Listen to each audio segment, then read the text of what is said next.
Hey everybody, welcome back to Life with Lolo. It is Monday, so you know what that means. It is time for another recap of 911 the show.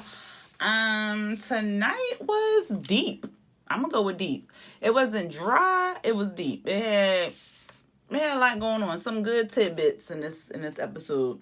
It is season 3, episode 5, and the title, if you could not tell from the episode, is Rage. Alright, so we just gonna jump on into it, y'all. And I apologize ahead of time for the glare from the lights coming from my glasses, but my glasses are necessary because it is hiding the bags on my eyes. I need Jesus and all his disciples to come fix this because it is just horrible, y'all. Anyway, back to 911. So it opens up with a 911 call. It is 2 women. They talking. One is like a blonde. Was both of them? No, one was blonde, and then the other one was like a brunette or whatever like that, or brown hair, whatever you want to call it. They best friends or whatever. So the best friend, the blonde hair chick, she takes the brown hair girl to like this rage room. It's called the rage room, and you go in there and you start breaking up stuff just to get your frustration and all that other stuff out.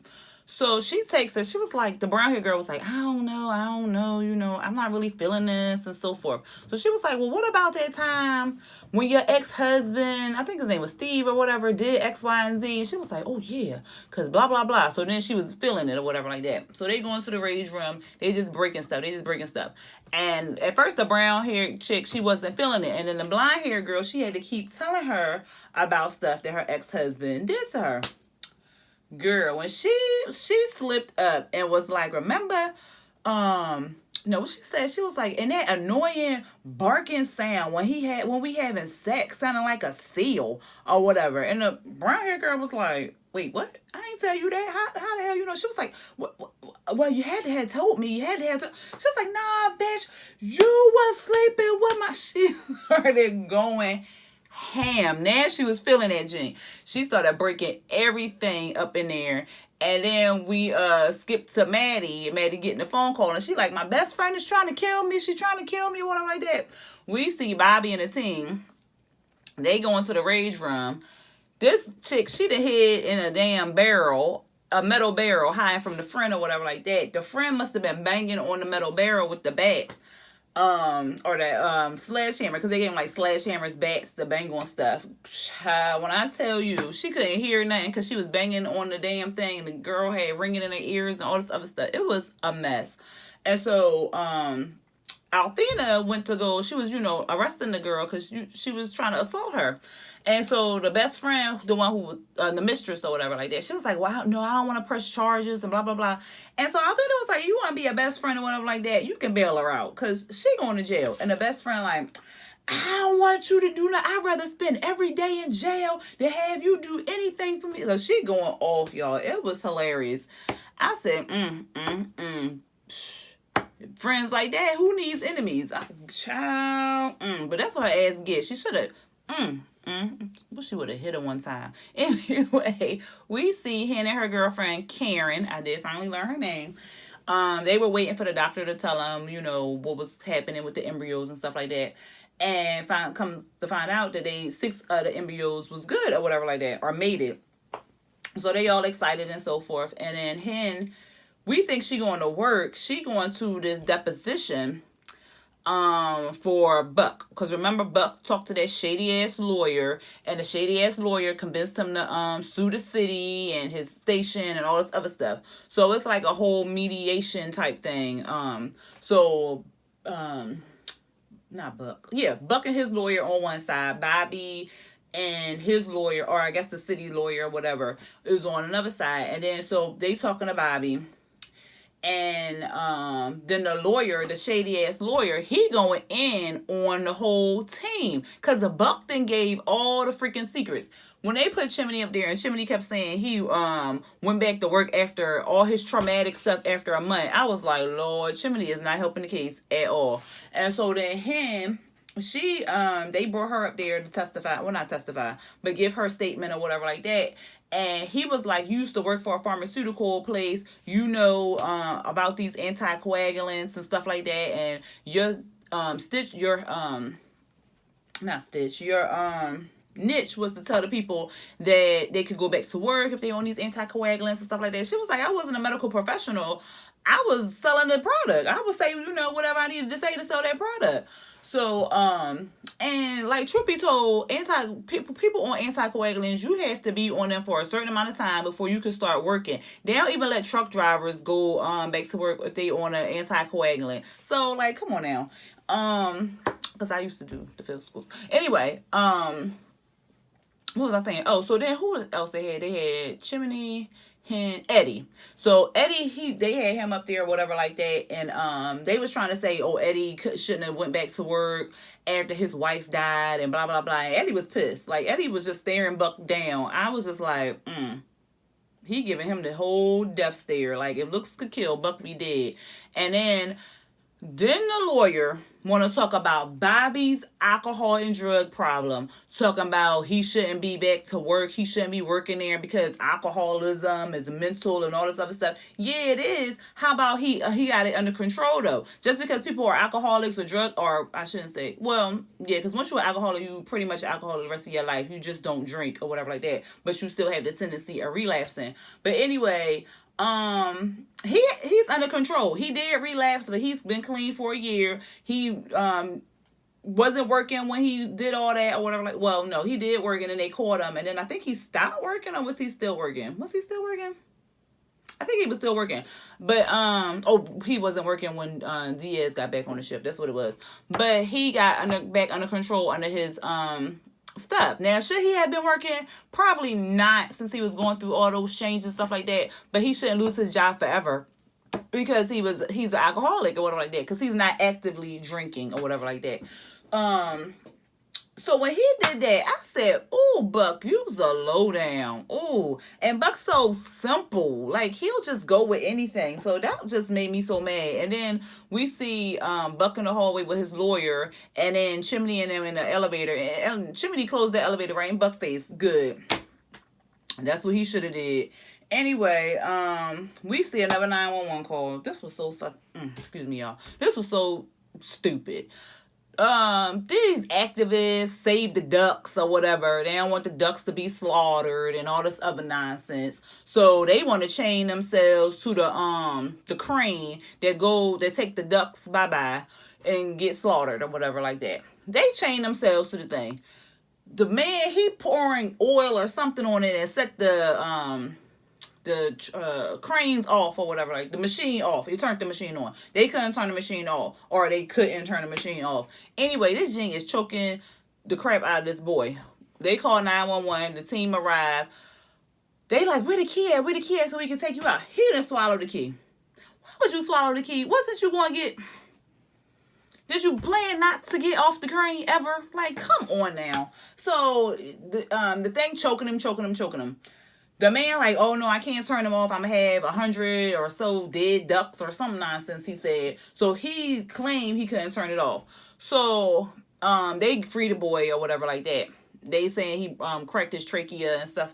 So once they free the boy, the owner, he goes and turns off the damn machine. Bobby lost it, and he should have, right on that man, because you was gonna let the boy die. But I was too done.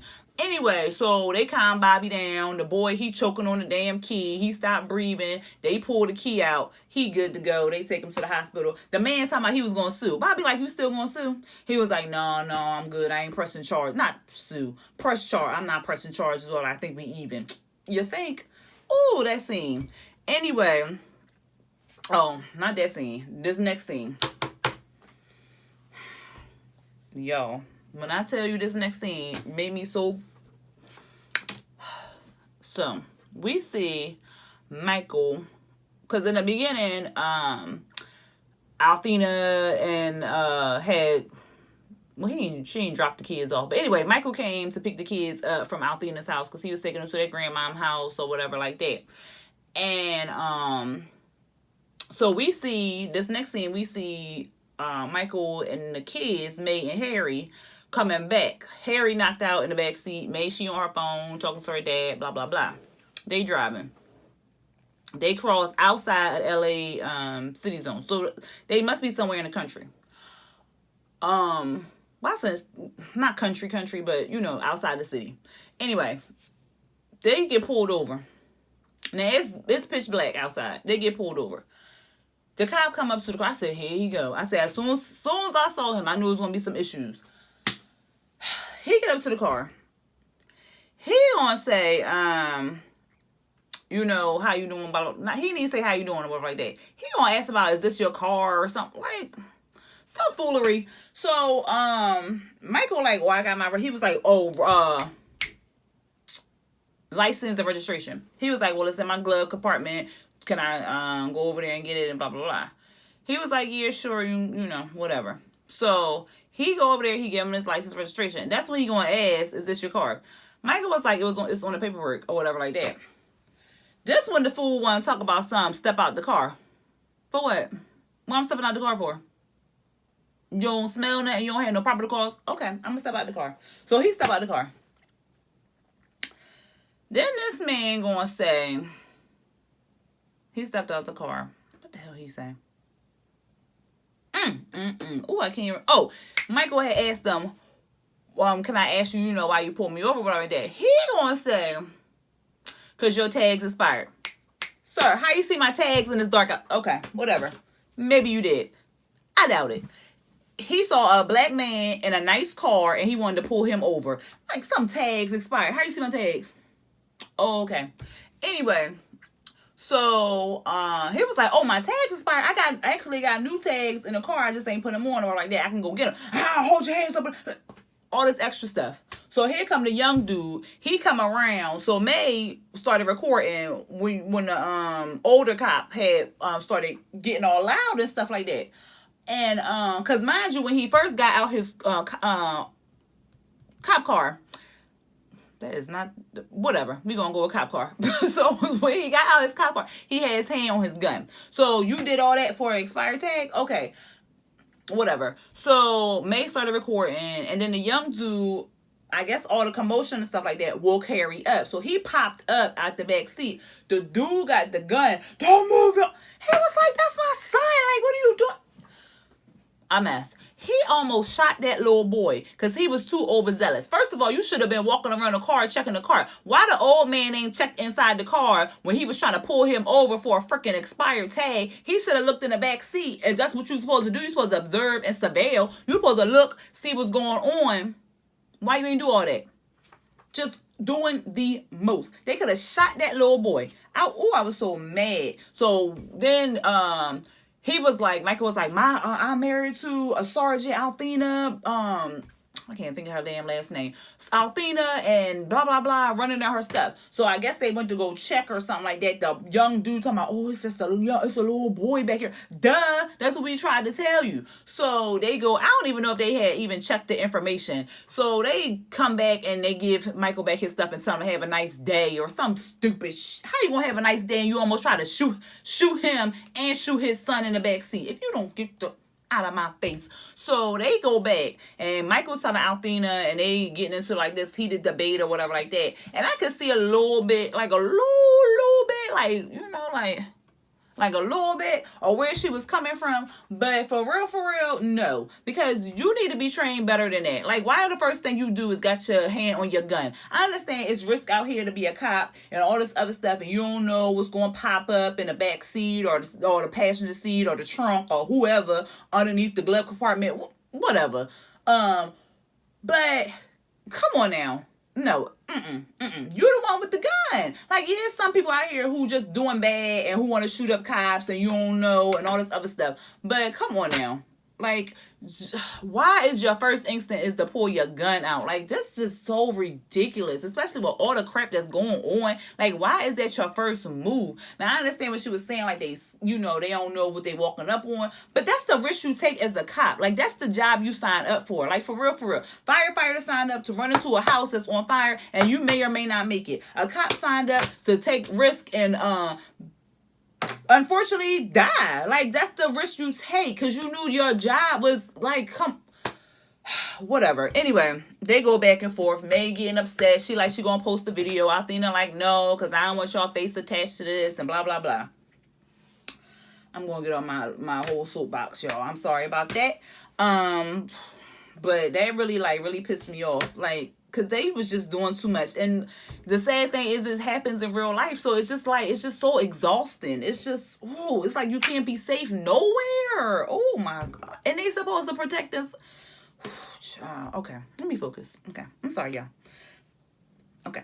Anyway, we see Eddie. He take Christopher to a party. And it's a sleepover, whatever that. Eddie worried, of course, because Christopher was having the nightmares and so forth. But Christopher like, Daddy, I'm fine. Stop worrying. You know he's so cute. He ain't got no worries. But Eddie trying to get back in his truck. He minded his business, right? He parked in a handicapped spot because Christopher is handicapped. So he minded his business. Some a-hole wanna come talking about oh, you parked in a handicapped spot. You don't look like you're handicapped to me. I injured my knee and so you don't know who I was dropping off or who the hell I was picking up. Do I got the handicap tag in my car or on my license plate? If you don't get that on, like, you don't know what's going on with me. Like, people be doing too much, and they do that ish in real life too. So Eddie was like, I dropped my son off. He had cerebral palsy. Like, back off, yo. So the dude like, oh, just like those people that be having dummies in the car. He was like, you said something about my son? So he go up. Next thing we know, child, Eddie get bailed out of jail. He must have knocked the ish out that man. But anyway, she come and bail him out and stuff like that. She like, you really need to get a control over your anger. You fighting people over a parking spot and stuff like that. So he was like, look, you was the only person that I could call to bail me out and blah, blah, blah, because I'm not speaking to Buck and we can't speak to Buck and so forth. So she kind of talked to him and stuff like that. So back at the lawyer office with old Bucky boy, the lawyer gave him a piece of paper and was like, this is what the city want to pay you. So they want to pay him millions, right? Buck was like, that ain't what I want. I want my job back.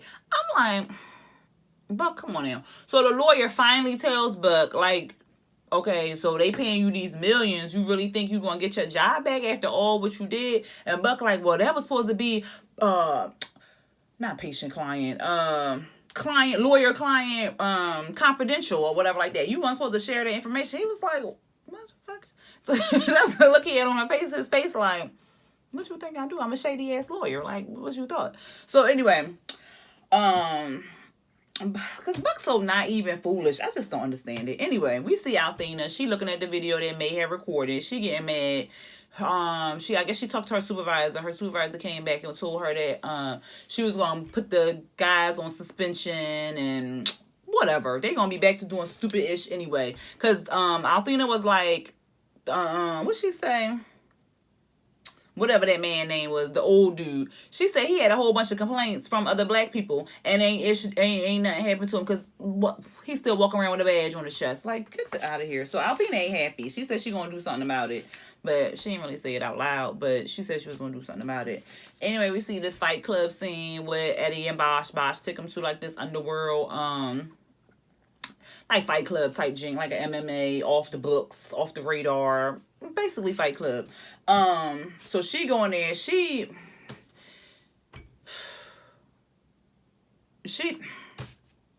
finished dude off. That's all I got to say about that. She finished dude off. They had to tap her out. Like, come on. But you know, she like an MMA fighter in real life or something like that. Or she was something like that. But anyway, I don't watch MMA, so I'm not really familiar with her. But I've seen her face before, so whatever.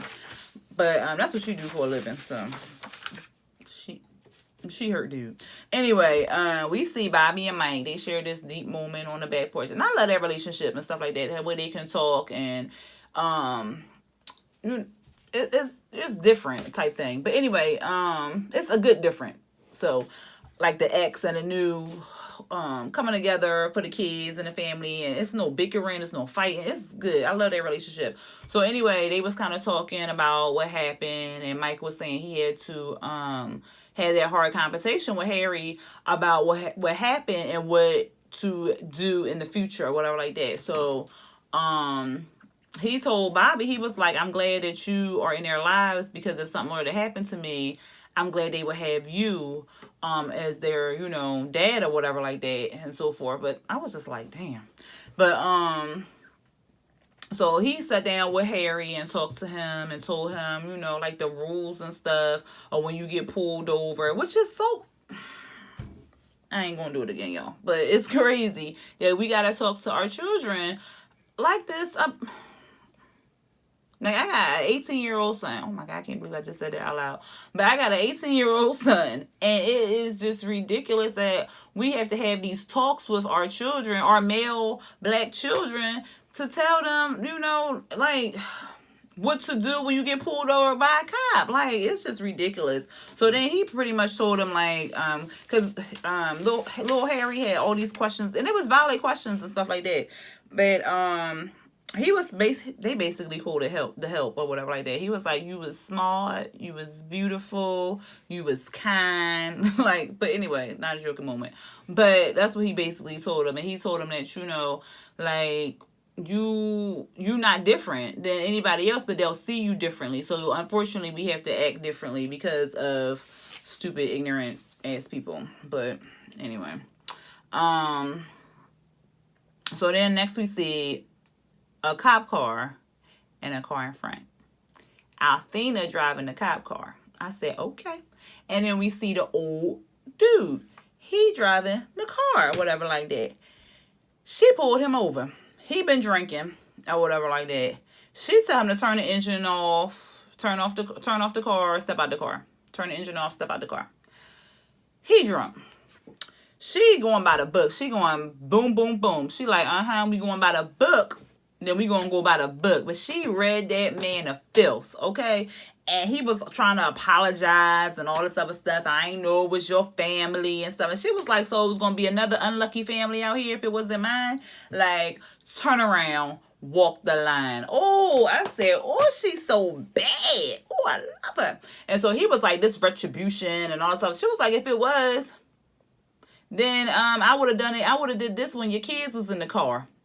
And he just kept trying to apologize and kept apologizing and she was just like, save your apologies, like, pretty much do better. And that's what the young officer, he came to visit her in the office or whatever, apologizing and stuff. She was like, look, you keep following behind these chicken heads out here, these chicken head ass cops who ain't doing stuff by the book, who being all racist and doing all this extra stuff. Just because they doing it don't mean you need to follow them off the ledge. She was like, do better. Oh, I said, go ahead, Althena. Don't give me no sorry ass apology. Just do better. Like, oh goodness.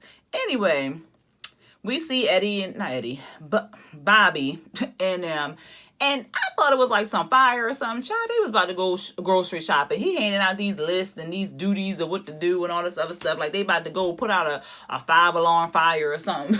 But they was just going grocery shopping. They ran into Buck. He all dumb. Talk about some, I was just going grocery shopping and I needed to get this, cat laxative. I said, boy, first of all, you ain't got no cat. And why is you giving the cat laxatives? Ew, no. But anyway, they like, really, Buck? So he like, I just wanted to apologize to y'all and stuff like that. And then while they talking, you see these cars in the background doing like, they was just acting crazy, like over a parking spot or whatever. So Eddie, he, what he said? I think because Buck was telling him he could get his job back and blah, blah, blah. And so Eddie was like, really? Like, this is what you want to do? Like, this, you telling everybody business, this is how you act, and we supposed to be your friends and your homeboys and all this other stuff. And he was like, I couldn't even call you to bail me out of jail. Everybody was like, jail? What? When you go to jail? So the whole time they going back and forth. The two cars in the freaking parking lot playing bumper cars with each other over this damn spot. First they got out the car, they was throwing blows. Then they got in the car, they was throwing blows with their cars. I said, if they don't stop playing with me. So then they was like, is somebody going to stop them? And they like, which ones, them or the people outside? So they go outside. They boom, boom, boom, bumper cars. Then one guy ran off. Then the other one tried to follow him. He get caught up on a damn fire hydrant. I said, I cannot. There was a lot of rage in this freaking video. Show or whatever like that. So at the end, we see Hen, she come in and Karen crying. Like, she looked just down and distraught. The 6 embryos that they harvested are not good. They have like chromosome defects or whatever like that, so they can't use them or anything. So Karen is not feeling real optimistic and stuff like that. Hen is like, well, we can try again. And she like, no, I don't want to try again. Maybe my body is giving me a sign that this is too much and stuff like that. So she like raging out, trying to get her feelings out and stuff like that. So that was kind of like a sad moment. And I already told y'all about the young officer. Then we see Bobby. He takes everybody, well, he took Mike to the rage room, the thing we saw in the beginning. And then we see Hen there, Chimney there. And then Buck walked in.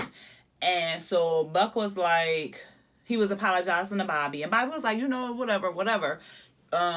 You going to get a call from the head telling you got your job back, and they wanted me to send you to a different station, but no, I'm gonna bring you on home to me. And he was like, oh, thank you. He was like, no, I don't think you're gonna be thanking me, because my house, my rules, remember?